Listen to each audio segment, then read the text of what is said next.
Okay, Elsa, let's do this again. Let's do this again. What's happening with Elsa is that, she's too distracted on the walk. We're letting her smell. You're most likely letting her go in front of you, and she's smelling things. When she smells things, she's gonna get into the scents. So from 1 to 5, there's levels of intensities. From 1 to 5, they're still able to listen to us. Anything over 6, 7, 8, so we have to either like get closer to the leash. If we get closer to the leash, there's more tension, so that way we are able to get their attention quicker. Elsa, leave it out. If I'm closer here, right? Let's say if she's walking. Come, no, leave it. If I'm closer here, right? If I'm holding the leash here, sort of like a hook, think about it like this. Have one hand on this side, have one on the other, right? And use your finger to hook the other side of the leash, and through there you can deliver tension quicker, as opposed to when we're over here. We're too far, so they don't feel the tension. And it's, hey, look at this. If I do it from here, right, she's not able to respond, right? But if I do it from here, hey, leave it, no, leave it, no, out. See, I'm closer. That's why you're able to deliver the command, and the tension delivers it quicker. It gets her attention faster. She's very rambunctious little girl. Good girl. Okay. Another thing. So if she gets into a scent and she's we're walking her and we're not paying attention, then she's gonna be doing what she feels like she's, as a dog, like what she should do. So we want to check in with her throughout the walk, get her attention, or let her go in front of you, like all the way in front of you, and then bring her back. Look, Elsa, look. So I have this thing with her now that every time I'm gonna give her food, every time I'm gonna give her some food, I tell her, look, Elsa, look. Sit. That way you can get her attention. No, down, sit. That way you can get her attention from food and stuff, other things that are going on, sit. And have her sit down. That way you can, whenever you give her before you give her a reward, because otherwise, she's gonna be doing whatever the heck she feels. She's gonna be jumping on you. She's gonna be doing a bunch of other things, right? Look, Elsa, and have her follow food once in a while. That way she follows you also. She's smart. Sit. Okay? You can use, now let's see this gate, right? This gate right here. First, what happens is with her pulling is that she has too much energy, right? So initially you want to get her to lose some of that energy. That way she's not so rambunctious outside, right? You want to get some of that energy out of her. Then you want to practice the walking with her next to you. You want to hold the leash like this and not let her go far, right? You want to hold the leash like this and not let her go far. She doesn't have enough slack to go that far, right? Come, Elsa. I had some treats for her and I left them at home, so I just have food. But you want to bring some food with you, or things that you can get her attention whenever you need to. That way, maybe a squeaker, maybe some sort of whistle or something, or a command, or look, Elsa, look it. Because I've been doing that with her and giving her a little bit of food here and there. That way I can get her attention whenever she's too into a scent or when she wants to eat something. We want to be able to interfere whenever she gets, whenever she's doing things that she's not supposed to do. You want to hold the leash, one hand over here, and then the other one keeps her close to you like this. And you gotta hold it. You have not your hand like this, because they're gonna pull you, right? So you want to use your tricep. When you use your tricep, then you're stronger because you're using your 3 muscles. And she follows.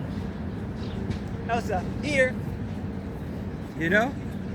Elsa, stay. Sit. Good girl. Good girl.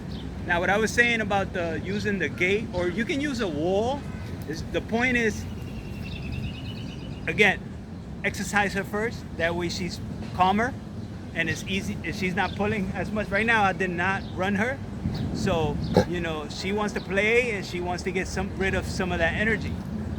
What happens with dog is that they need to get rid of get energy out, because energy is what, you know, whatever the dog was bred for farming, helping with the farm, or, you know, guarding the home, come, or anything other than that. Hey, no, leave it. Guarding the home, farming, or any other jobs that they had in the past, they still have that energy, depending on the breed. So it's either we help them get that energy out, or that energy is going to come out in the form of instinctive behaviors, which are, you know, anything that, depending on the breed, is what they're meant to do. Hey, leave it. Out. Out. No. Sit. Sit. Sit. Go. Stay. Yeah. So, you know, and little, you don't have to be loud, but to get her attention, you want to be dependent on what level of intensity she's at. You want to get her attention. Sometimes you have to be louder because things that are going on around us, you know, make it difficult for her to listen to you, to hear you. Good girl. I had some treats, but I left them at home. So what I was saying about, you know, once you have ran her or got some energy out of her, then at the end of the walk, because she's still young, so you're gonna have to. Oh, I'm off focus. So at the end of the walk, or, you know, whenever you can, have her, Elsa, here. You want to have her between and then whenever she goes in front of you. I'm not doing this right. Hold on, girl. Elsa, leave it. No. Hey, leave it. Okay, here. What we want to do is we want to put her in between you and like a wall or like a gate or anything. Just whenever she goes in front of you, you say no, back. Put your leg in front of her, say no, back. That way, that becomes a pattern. And every time we practice it, come, no, leave it. Hey, no, try to eat stuff. What are you eating? No, come. It becomes a pattern through repetition. Through repetition, you're making me look bad. Through repetition. Hey, no. Come. You want to go? Back and forth. Why do you keep turning the other way? Come. But the point is, putting her between you. Right now, I can't do it. I don't know why it's looking. She's making me look bad right now, right? But you want to have her between you and a wall or any place where she can't go in front of you. That way, no, leave it. You know, I have to watch her also because I don't want her to find anything. Hey, leave it. And you want to, what I was saying is you want to put the collar on the top of her neck, because on the top of the neck, the dog has less muscles. They're stronger at the bottom of the neck. So when the collar's at the top of the neck, it's more difficult for us to drive them, maneuver them. That's the word, maneuver them. So you want to, you know, hey, come, Elsa. See, there's something there that she wants. Come, Mama. And if you put the collar on the top of her neck, then it's easier to maneuver her and control her as well. And also, there's another way. If you can, hey, leave that. She's trying to really get something here. No, up, Elsa. Hey, up, leave it. No, she's so great. She's a great girl. I just, you know, the first few days I didn't know her that much. There's a harness. It's called a no pull harness. What I do is the harness has a clip on the front, on the chest, because we have the pulling harnesses, which are on the back. When if you use the back part of the harness, was it called the back clip? She's still trying to go down. The back clip, what happens is the dog starts pulling. And if the dog gets used to pulling, because those things are made for pulling for search and rescue. So the dog is always going to pull you. So a way to work with it, I usually do it when they're puppies because it's easier. But the no pull harness has a clip on the chest. And what I do is that I put that with the collar. I attach it to the collar. That way you have control over her head and her body at the same time. And that usually helps you. But for me to show you that, we would probably have to, get the harness first of all, and then probably do like a walk together or a training session together, because these are little things that, I've been working with dogs for 15 years, so it takes practice, and you have to, mentally make mental notes of the things you should do and the things you will forget, and you're going to keep practicing and doing it again and again and again until you get used to it. So dogs learn through patterns. What they're learning is the repetition of the pattern. So you want to, hey, there's really something here that she really wants, so we're going to move from here. Come, leave it. Leave it. Yeah, so dogs learn through patterns. So what you want to do is have a pattern, keep repeating it, mark it with a command, keep repeating the same pattern over and over, and she gets it. It clicks with them because they learn through patterns and repetition. And what I was saying is, you want to have some sort of, for her not to pull you. See right now. And whenever she steps in front of me, no, back. Back. Back. So now, hey, back. You're gonna have to do it like a few times only, and then you're not even gonna have to tell her. Back. See, she stopped. Come. Okay, let's do it again. And she's smart too, so she'll learn fast. Back. Yeah, she's making me look back because she's learning now. Come. No jumping. No jumping.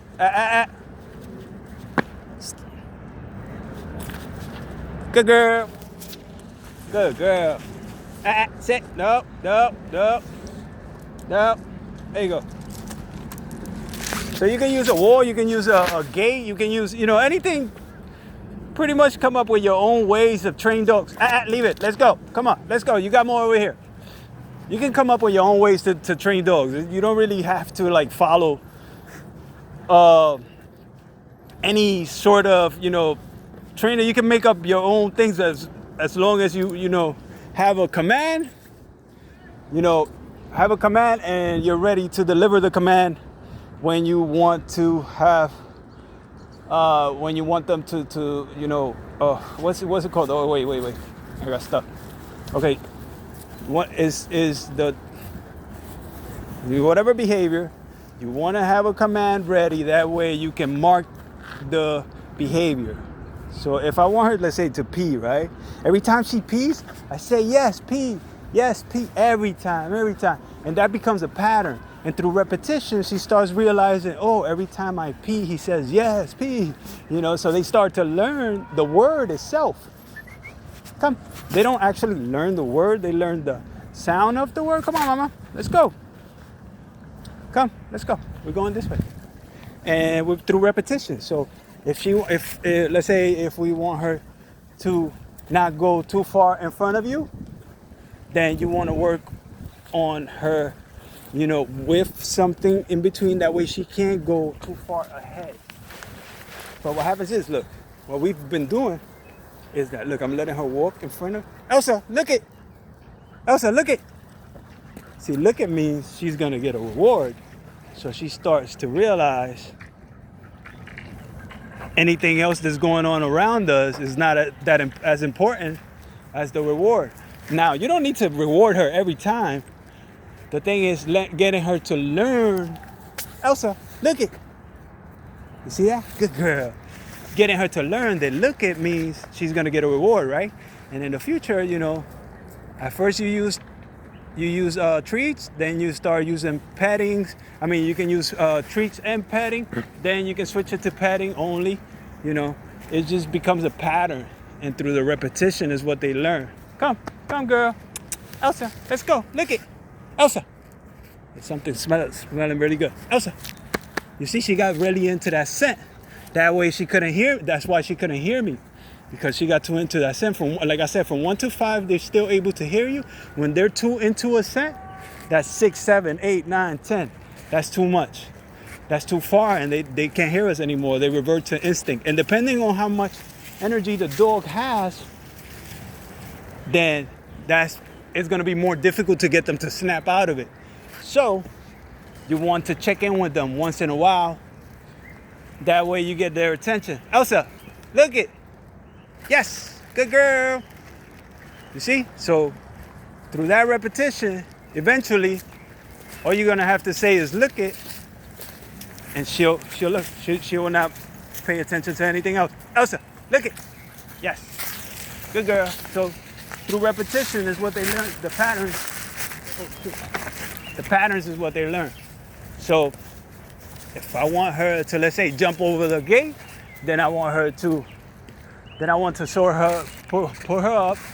I'll say up at the same time that her paws hit the gate. That way she starts to understand that, oh, you want me to go up, right? So then, and eventually, it becomes that she puts her legs up, then she'll eventually jump over. But we want to mark the behavior with a word, or a sound. Oh, you want to go in there? Okay, let's go in there for a little bit. Yeah, you want to mark the behavior with a sound, with a word, with what else you can mark it with? A number. But that comes down to sounds, right? So it will be the same thing. Basically, we want to develop a pattern, mark it with a command, and keep repeating it. And once we keep repeating it, eventually they're learning. If they're smart. If you have a smart dog. If you have some dogs aren't that bright. So, it takes some time for some of them to really learn. Elsa's smart, so she'll learn. She's already learning. Look at this. Watch this. I'm gonna let her get into a scent first. She's getting into the scent, right? Elsa, looky. Here. Yes. Good girl. But you want to reward her at first. That way she starts to learn it. And then in the future, you just pet her instead. Or, you don't have to give her treats. You just, you want her to...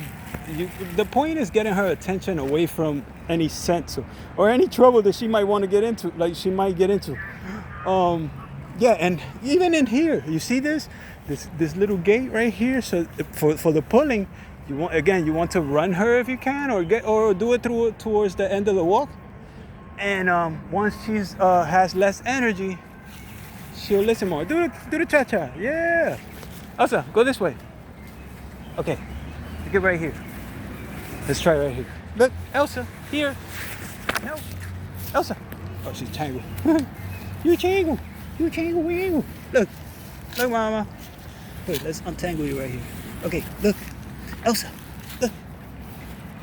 Look, now we're gonna put her no, leave it. Hey. It says difficult because I got the phone and the thing. Elsa, hey, come this way. Come on. Look it. No. You want to put her between you. Whenever she goes too far, back. Put your leg in front of her. Back. Right? And then eventually, watch this. You won't have to put the leg. This bell comes off. You won't have to look. Back. Oh, she made me look back. Elsa, come. Let's do it again. And you keep practicing. Once she passes you, back. Or you could meet it with a sit as well. She did the sit on her own. But the point, you get the point. It's like have the command ready when she's about to do the thing that you need her to do. Come, girl. It's called marking the behavior. Elsa. See? You get her attention. Now what I'm doing also is that I have a longer leash. The longer leash also helps her go further and exert more energy as we walk. Because, well, I have your leash and my leash together. That's why, I mean, I was gonna use, if I couldn't find your leash, I would have just used my leash. But I'll just bring both of them together. That way she can go far, a little bit further. She's able to explore more.